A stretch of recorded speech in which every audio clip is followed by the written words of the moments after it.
एक तरफ जहां रामनगरी समेत पूरा देश राम मंदिर प्राण प्रतिष्ठा के ऐतिहासिक समारोह का साक्षी बनने के उत्साह में राममय है, तो वहीं दूसरी तरफ इस भव्य समारोह में शामिल होने के लिए भेजे गए निमंत्रण को लेकर सियासत तेज होती जा रही है। वहीं समाजवादी पार्टी के मुखिया अखिलेश यादव द्वारा प्राण प्रतिष्ठा समारोह का निमंत्रण ठुकराने की खबर इस मुद्दे से उठी राजनीतिक बवाल की चिंगारी को भड़काने के लिए आग में घी जैसा काम कर रही है। दरअसल विश्व हिंदू परिषद की ओर से अखिलेश यादव को निमंत्रण भेजा गया था, लेकिन जब निमंत्रण स्वीकार करने के बारे में अखिलेश से पूछा गया तो उन्होंने ये कहते हुए अस्वीकार कर दिया कि जिन्हें हम जानते नहीं हैं उनसे कोई निमंत्रण नहीं लेते हैं। वही अखिलेश के इस बयान के बाद तमाम तरह की प्रतिक्रियाएं सामने आ रही हैं। इसी कड़ी में हमारे अयोध्या संवाददाता विशाल श्रीवास्तव ने अयोध्या वासियों से सपा मुखिया अखिलेश यादव द्वारा प्राण प्रतिष्ठा समारोह का आमंत्रण ठुकराने पर उनकी राय जानी। आइए सुनते हैं क्या कहना है रामनगरी के वासियों का सपा मुखिया अखिलेश यादव के इस फैसले पर।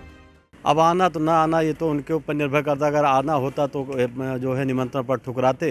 भगवान मर्यादा पुरुषोत्तम जहाँ विश्व की जो है लोकप्रिय अयोध्या नगरी, जहाँ देश के कोने कोने से लोग एक से एक लोग आ रहे हैं, धर्म गुरुओं से लेकर और तमाम ऐसे आस्था के प्रति भगवान मर्यादा पुरुषोत्तम राम जिनके जाने जाते हैं, जिनके पश्चिन्हों पे लोग चल के अपने आचरण को सुधारते हैं, और ऐसे जो है आस्था पे उनको इस बात को नहीं कहना चाहिए था जो उन्होंने कहा, जो हमको मीडिया में पता चला, जो सुनाई दिया, जो दिखाई दिया, ऐसी उनको बात नहीं करना चाहिए था। राजनीतिक लाभ के चक्कर में ये कृत्य कर रहे हैं और जनता देख रही है, जिसका नतीजा जो है आपके सामने है।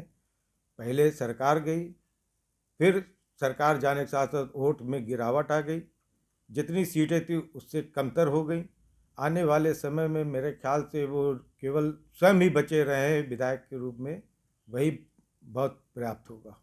ऐसा है, कुछ लोगों के साथ समस्या ये है कि मन मन भावें मूड हिलावें। एक कहावत है हम लोगों की, जिसका गूढ़ अर्थ ये है कि मन में इच्छा तो है, लेकिन सामने वाले को खुश रखने के चक्कर में अपना नुकसान कराने का कार्य कर रहे हैं। एक तरफ डिम्पल जी चाह रही हैं, अखिलेश जी भी मन से चाह रहे होंगे राजनीति हो, उनका वोट बैंक खिसक न जाए कहीं। भाई सनातन वाले तो शायद नहीं मानते उनको, तभी तो ऐसा उन्होंने किया। तो भाई ये तो उनकी अपना विषय है, उस पर हम लोग क्या कर सकते हैं। जो राम का नहीं वो किसी काम का नहीं, वह हो रहा है और पूरा देश देख रहा है।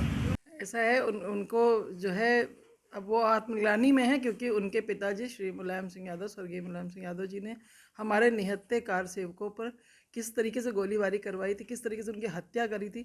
तो वो खुद ही आने लायक है ही नहीं, वो अपना मुंह छुपा रहे हैं। इसीलिए उन्होंने श्री राम मंदिर बनने का जो निमंत्रण पत्र गया था उसको ठुकराया, क्योंकि वो उसके लायक ही नहीं, और जो किसी राम के लायक नहीं वो किसी लायक नहीं है। इनकी मानसिकता बहुत ही तुच्छ है। ये हो या इनकी पत्नी, जिन्होंने ये कहा कि चिराग जलाना हो तो देसी घी भाजपा को भिजवाना पड़े। अरे भाई, तुमको चाहिए तुम्हारे घर हम नदियाँ बहा दें घी की। और हर राम भक्त वो इतना सक्षम है कि श्री राम के लिए एक दिन क्या है, पूरा महीना, सवा महीना, सवा साल घी का दिया जलाएगा।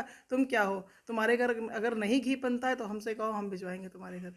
तो देखा आपने किस तरह सपा सुप्रीमो अखिलेश यादव के राम मंदिर प्राण प्रतिष्ठा समारोह का निमंत्रण ठुकराने को लेकर जनता भी इसे अखिलेश यादव द्वारा अपना वोट बैंक बचाने के लिए की जा रही रणनीति का हिस्सा मान रही है। साथ ही इसे सपा मुखिया के लिए अपने ही पैरों पर कुल्हाड़ी मारने की तरह समझा जा रहा है। बहरहाल अयोध्या में राम मंदिर में रामलला की मूर्ति की प्राण प्रतिष्ठा समारोह को लेकर तैयारियां जोर शोर से चल रही हैं। मकर संक्रांति के दिन से ही राम की नगरी में रामोत्सव शुरू हो जाएगा। वहीं देश में प्राण प्रतिष्ठा समारोह के बाद लोकसभा चुनाव को लेकर काफी चर्चाएं हैं। उत्तर प्रदेश में राम मंदिर को लेकर राजनीतिक दलों के बीच सियासत की पिच तैयार की जाने लगी है। ऐसे में अब देखना होगा कि लोकसभा चुनाव में अखिलेश का प्राण प्रतिष्ठा का निमंत्रण ठुकराना उनको कितना फायदा पहुँचाता है और कितना नुकसान। अयोध्या से इंडिया पब्लिक खबर के लिए संवाददाता विशाल श्रीवास्तव की रिपोर्ट। इसी के साथ इस खबर में अभी के लिए बस इतना ही। देश और दुनिया की बाकी खबरों के लिए सब्सक्राइब करें इंडिया पब्लिक खबर के YouTube चैनल को और बेल आइकन दबाना बिल्कुल ना भूलें।